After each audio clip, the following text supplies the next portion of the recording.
मेरा नाम मोहम्मद उमैर अहमद है। आज मैं आपको बताऊंगा कि अगर हमने ज्योमेट्रिक मीन फाइंड करना हो तो इसका क्या तरीका है। ज्योमेट्रिक मीन फाइंड करने का क्या तरीका है कि हमारे पास अगर हमने इंडेक्स नंबर के अंदर ज्योमेट्रिक मीन फाइंड करना हो तो पहले हमें फिक्स बेस मेथड हमने तरीक़ाकार इस्तेमाल करना है। फिक्स बेस मेथड के अंदर पी एन से मुराद है करंट शेयर प्राइस और पी नोट से मुराद है base share price multiplication 100 equal answer. कि हमारे पास पहले हमें base share fix base method के मुताबिक एक टेबल बनाना पड़ेगा और जो उस टेबल का टोटल होगा उसमें से हमें फिर ज्योमेट्रिक मीन फाइनल करना पड़ेगा। पहले हमारे पास ये क्वेश्चन दिया हुआ है और अब हम ये क्वेश्चन देखते हैं कि ईयर्स वीट राइस शुगर तंबाकू और 2005, 6, 7 ये हमने जनरल प्राइस इंडेक्स नंबर का हमें क्वेश्चन मिला है, लिखा हुआ है और इसका हमने ज्योमेट्रिक मीन फाइंड करना है। और इसी तरह का मैंने टेबल इसके सोल्यूशन के लिए कुछ इसमें इंट्रीज़ पहले कर ली हैं, सिर्फ ज्योमेट्रिक मीन फाइंड करने वाला रहता है, बाकी मैंने सारा कुछ इंट्रीज़ पहले कर दी हैं अंदर। इसके अंदर जो हमने ये देखना है कि 15 के जैसे मैंने आपको ऊपर पहले बताया है कि पी एन यानी current share price multiplication divide base share price multiplication 100 equal answer. अब वीट का हमने इधर जो वीट का इसके अंदर बेस शेयर है 2005 यानी इसके अंदर बेस शेयर प्राइसेस होंगी हमारे पास 15, 30, 35 और 10 ये हमारे पास होंगी बेस शेयर की प्राइसेस। और 2005 की तमाम प्राइस होगी, वीट की प्राइस होगी 15, राइस की 30, शुगर की 35, तम्बाकू की 10 रुपीज़ ये हमारे पास होंगी बेस शेयर। और इसके बाद जो दूसरा देखना है वो हमने ये देखना है कि इसके अंदर करंट शेयर प्राइस हमारे पास वीट की है 15, 18 और 23 है 2007 की। इसके बाद अब हम इसके अंदर इंक्रीज़ करते हैं। इंक्रीज़ के लिए हमें पहले 15 डिवाइड बेस शेयर यानी पहले में बेस शेयर भी 15 होगा और करंट शेयर भी 15 होगा मल्टीप्लिकेशन 100 इक्वल 100 हमारे पास आंसर आएगा। और दूसरे में हमारे पास एंट्री होगी 18 डिवाइड 15 यानी बेस शेयर मल्टीप्लिकेशन 100 इक्वल जैसे हमारे पास 3 रुपये की रकम बढ़ी है इसी तरह हमारे पास इंडेक्स नंबर में भी इजाफा होगा। इंडेक्स नंबर 100 से 120 पे चला जाएगा। और तीसरे के अंदर हमारे पास 23 डिवाइड 15 मल्टीप्लिकेशन 100 हमारे पास जब आंसर आएगा वो आएगा 153.33 हमारे पास आंसर आएगा। यानी जो हमारे पास पहले की वीट की हमारे पास तमाम रकम मैंने आपको बता दी हैं 100, 120 और 153 ये किस तरह इस तरह अब हम देखते हैं जो हमारे पास जब इंडेक्स नंबर जो होगा ना जब हमने देखना है कि जिस साल का हमने बेस ईयर लेना है उस साल की तमाम रकमों का आंसर हमारे पास 100 ही आता है। और अब हम देखते हैं राइस का पहले का हमारे पास आंसर आएगा 100 और दूसरे का 35 डिवाइड 30 यानी 30 हमारे पास बेस ईयर है मल्टीप्लिकेशन 100 हमारे पास आंसर आएगा 116.66 राइस में दूसरा। और तीसरे में 2007 के अंदर हमारे पास आंसर देखते हैं कि आया 43 रकम काफ़ी बड़ी है 13 रुपये में इजाफा 13 रुपये इजाफा हुआ है 30 डिवाइड 30 मल्टीप्लिकेशन 100 हमारे पास आंसर आएगा 114.28। और अब हम बात करते हैं शुगर की 35 डिवाइड 35 मल्टीप्लिकेशन 100 तो हमारे पास आंसर आएगा शुगर का 100 क्योंकि वो बेस शेयर था।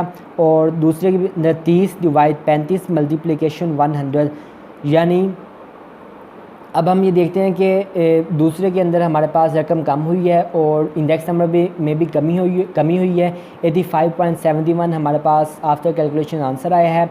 और जो 2007 के अंदर हमारे पास जो प्राइस है वो है 40 रुपीज़ और 30 बेस शेयर हमारे पास प्राइस कम थी इसलिए जब इसका इंडेक्स नंबर निकालेंगे तो इसका इंडेक्स नंबर ज़्यादा आएगा 114.28 शुगर का लास्ट ईयर का 2007 का इंडेक्स नंबर आया है।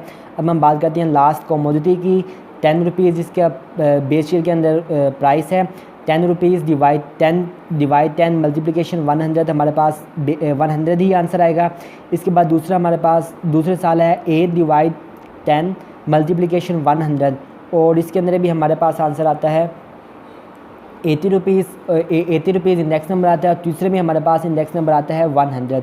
इसके बाद हमने करना है कि टोटल किस तरह आता है कि जब हमने वीट राइस शुगर और तम्बाकू की 2005 की तमाम रकमें जो हमारे पास इंडेक्स नंबर आएंगे उन सबका प्लस करके हमने यहाँ लिख देना है एडिशन करके 100 प्लस 100 प्लस 100 यानी फाइनल करके हमने यहाँ लिख देना है।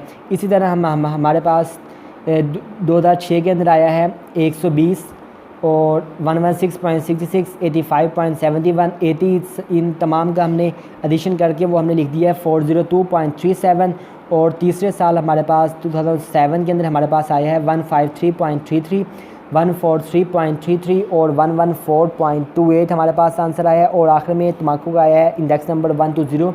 इस सब का जब हम एडिशन करेंगे तो हमारे पास आंसर आएगा 530.94। अब हम इसके अंदर ज्योमेट्रिक मीन कैसे मालूम करना है।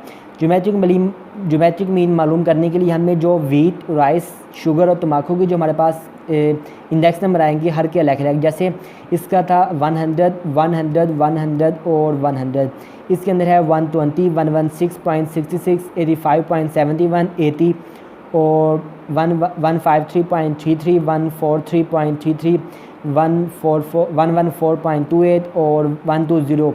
यानी जब हमने जो हमारे पास ज्योमेट्रिक मीन जो बेस शेयर का आएगा वो हमारे पास एज इट इज़ 100 ही आएगा। अब हम दूसरे में बात करते हैं कि दूसरे का हमने ज्योमेट्रिक मीन कैसे मालूम करना है। ज्योमेट्रिक मीन मालूम करने का आसान तरीका है कि हमारे पास जो तमाम रकमें होंगी 120 और ये अगली 3 रकमें 80 तक, यानी इस सब को हमने मल्टीप्लिकेशन करना है। 120 मल्टीप्लाई 116.66 मल्टीप्लिकेशन 85.71 और मल्टीप्लिकेशन 80 और उसके बाद जो हमारे पास आंसर आएगा इसका, उस आंसर का हमने देखना है कि हमारे पास उस आंसर आने के बाद मल्टीप्लिकेशन के आंसर के बाद हमें देखना है कि हमारे पास कितनी कमोडिटीज़ हैं। हमारे पास 4 कमोडिटीज़ हैं।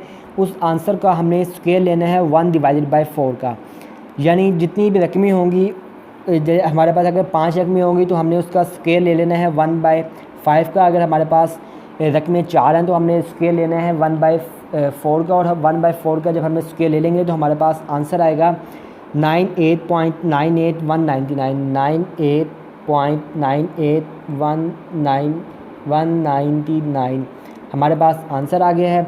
यानी जब हमने मल्टीप्लिकेशन करने के बाद जो रकम आई थी, आंसर आया था हमारा मल्टीप्लिकेशन करने के बाद, उसका हमने स्क्वायर लेना है जो स्क्वायर की हमारे पास रूट स्क्वायर लेना है वो हमने लेना है 1/4 का स्क्वायर।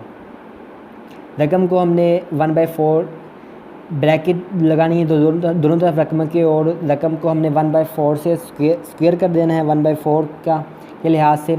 और इसके बाद अब हम लास्ट की तरफ जाते हैं कि 23, और पहले हमारा आंसर इंडेक्स नंबर है पहले का 153.33 और अगले का है 143.33 और 114.28, 120। इस सब का जब हमने मल्टीप्लिकेशन करेंगे तो हमारे पास आंसर आएगा 301380892.3।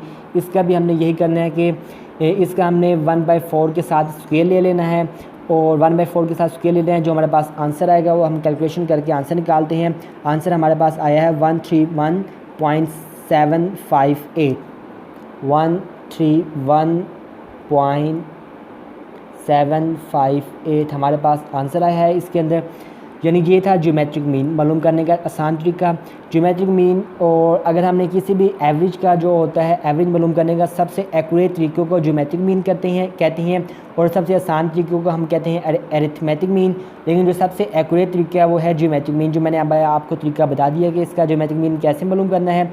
अगर हमारे पास ग्रुप हो और या अगर हमारे पास जनरल प्राइस इंडेक्स नंबर हो तो इसका एक ही तरीका है ज्योमेट्रिक मीन फाइंड करने का। ग्रुप का भी हम ऐसे ही फाइंड करेंगे ज्योमेट्रिक मीन, और फिक्स बेस मेथड के अंदर हमने इस्तेमाल करते हुए जनरल प्राइस इंडेक्स नंबर था हमारे पास, और इसमें हमने फिक्स फाइंड ज्योमेट्रिक मीन कर लिया है।